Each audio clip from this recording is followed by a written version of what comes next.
నువ్వు పీకే నేను మళ్ళీ మొలుస్తా, నువ్వు తొక్కే నేను మళ్ళీ లేస్తా. నువ్వు మళ్ళీ మొలవాలి, మళ్ళీ లేవాలన్నా. 'హరిహర వీరమల్లు' సినిమా బాలేదని చెప్తున్నారేంటి? చూసే రివ్యూస్ ఇస్తున్నారా మీరు? 2 సంవత్సరాల తర్వాత 'పవర్ స్టార్‌ని' తెర మీద చూస్తామన్న హ్యాపీనెస్ అండ్ అలాగే 5 సంవత్సరాల నిరీక్షణకు తెర పడుతుందన్న హ్యాపీనెస్‌తో థియేటర్‌కి వెళ్లి సినిమా చూద్దామంటే రాడ్డు, రంబోలా, కంకర్ రాడ్, 500 రాడ్ అని మాట్లాడుతున్నారేంటి? ఇంట్లో ఏసీలో కూర్చొని ప్రతి వాడు ఏది పడితే అది చెప్పడమే. నేను చెప్తున్నా వినండి. అసలు సినిమా ఎలా ఉంది అంటే యావరేజ్ భయ్యా. మరీ సూపర్ హిట్ కాదు. అలా అని రాడ్ కూడా కాదు. యావరేజ్‌గా ఉంది. 'Harihara Veeramallu' movie acted by Pawan Kalyan garu. ఇంతకీ స్టోరీ ఏంటంటే 16వ శతాబ్దంలో ఒక పక్క మొఘల్ సామ్రాజ్యం మన దేశం మీద పడి మన సంపదను దోచుకుంటూ మనలకి చాలా ఇబ్బంది పెడుతూ ఉంటారు. ఇంకో పక్క వీళ్ళకి తోడుగా బ్రిటిష్ వాళ్ళు కూడా మన సంపదను వాళ్ళ దేశానికి తరలిస్తూ మనకి నరకం చూపిస్తూ ఉంటారన్నమాట. ఇదే టైంలో మన 'హరిహర వీరమల్లు' వాళ్ళ దగ్గర నుంచి తిరిగి మన సంపదను దోచుకొని మన దేశంలో ఉన్న ప్రజలకు పంచిపెడుతూ మంచి దొంగగా పేరు తెచ్చుకుంటాడు.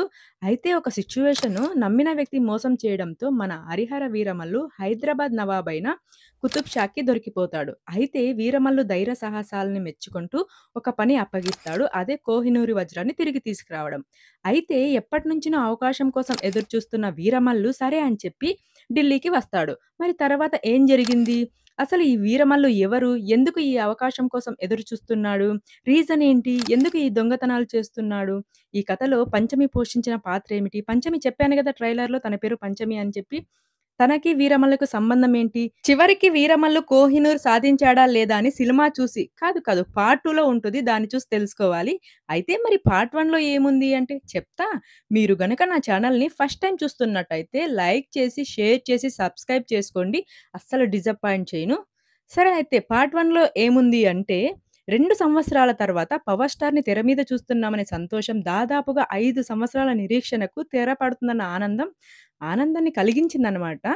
సినిమా యావరేజ్‌గా ఉండడానికి రీజను డైరెక్టర్ మారడం కానీ, లేకపోతే యాక్టర్స్‌లో 5 సంవత్సరాల్లో వచ్చిన మార్పులు కానీ చాలా వరకు మనకి ఇబ్బంది పెడతాయన్నమాట. సినిమాలో ఉన్న కంటెంట్ చాలా బావుంది. స్ట్రాంగ్ కాన్ఫ్లిక్ట్ కానీ, అసలు కథ అరగంటలో చెప్పి మిగిలిన సినిమా మొత్తాన్ని సెకండ్ పార్ట్‌కి లీడ్ ఇవ్వాలి అన్నట్టు థ్రిల్ సీన్స్‌తో నింపేశారన్నమాట. సినిమా ఫస్ట్ హాఫ్ చాలా డీసెంట్‌గా ఉంటది. మంచి ప్రొడక్షన్ డిజైన్, ఇంట్రెస్టింగ్ క్యారెక్టర్స్, అదిరిపోయే యాక్షన్ ఎపిసోడ్స్‌తో సినిమా అలా సాగిపోతుంది. పోర్ట్‌లో వచ్చే వీరమల్లు ఇంట్రడక్షన్ ఫైట్స్ కానీ, పులిమేక ఎపిసోడ్ కానీ, అండ్ అలాగే చార్మినార్ దగ్గర జరిగే ఫైట్స్ కానీ చాలా అంటే చాలా బావుంటాయి. అలాగే మధ్య మధ్యలో కొన్ని ట్విస్ట్‌లు, సర్ప్రైజెస్ చేస్తాయన్నమాట.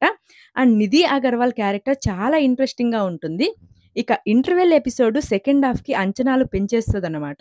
సెకండ్ హాఫ్‌లో మోస్ట్‌లీ వీరమల్లు భాగ్యనగరం నుంచి ఢిల్లీకి వెళ్ళే ప్రయాణాన్ని ఓ అడ్వెంచర్ లాగా చూపించే ప్రయత్నం చేశారు. కానీ ఇక్కడ వీఎఫ్ఎక్స్ అండ్ అలాగే సీజీ కొంచెం పూర్‌గా ఉండడంతో అడ్వెంచర్ లాగా అనిపించలేదు. ఇక మధ్యలో వచ్చే ఫ్లాష్ బ్యాక్ ఎపిసోడ్‌లో అసలు వీరమల్లు ఎవరు? తన మోటివ్ ఏంటి? అనేది బలంగా అనిపిస్తూ మొత్తం సినిమా దీని చుట్టే ఎందుకు నడపలేదు అని డౌటొస్తది. ఇంకేమన్నా అంటే అన్ని పార్ట్ 2నే అంటారు. అలాగే ప్రీ క్లైమాక్స్‌లో వచ్చే తిరుగుబాటు ఎపిసోడ్ బావుంటది. అండ్ క్లైమాక్స్ మాత్రం చాలా నిరాశపరిచింది. ఏదో అలా గడిచిపోయిందంతే. హీరో, విలన్‌ల మధ్య షోడౌన్ కానీ ఏమీ లేకుండా జస్ట్ 'త్రిబుల్ ఆర్‌లో' సినిమాలో ఒక సీన్ గుర్తొచ్చేలా ఎండ్ చేస్తారనమాట. ఇక పెర్ఫార్మన్స్ వైస్ విషయానికొస్తే ముందు తెర మీదకు నాకు మా పవర్ స్టార్ పవన్ కళ్యాణ్ గారే కనిపించారు. తర్వాత స్లోగా వీరమల్లే కనిపించాడనుకోండి. ఆయన చాలా కష్టపడి, ఎంతో ఇష్టపడి ఈ క్యారెక్టర్‌ని ప్లే చేశారు. ఇక పంచమిగా 'నిధి అగర్వాల్' బాగా చేసినా ఫస్ట్ హాఫ్ ఇంట్రెస్టింగ్‌గా చూపించి తన క్యారెక్టర్‌ని సెకండ్ హాఫ్‌లో బ్యాక్‌గ్రౌండ్ ఆర్టిస్ట్‌గా మార్చేశారు. ఇది మాత్రం అసలు నాకు నచ్చలేదనమాట. ఇక 'ఔరంగజేబు'గా 'బాబీ డియోల్' గారు చేశారు. Remaining all are okay. అంత చెప్పుకోదగ్గ క్యారెక్టర్స్ ఏం కాదు. అండ్ 'కీరవాణి' గారు అందించిన బ్యాక్‌గ్రౌండ్ స్కోర్ కూడా పర్లేదు. సినిమాటోగ్రఫీ కానీ, ప్రొడక్షన్ వాల్యూస్ కానీ టాప్ నాచ్‌లో ఉన్నాయి.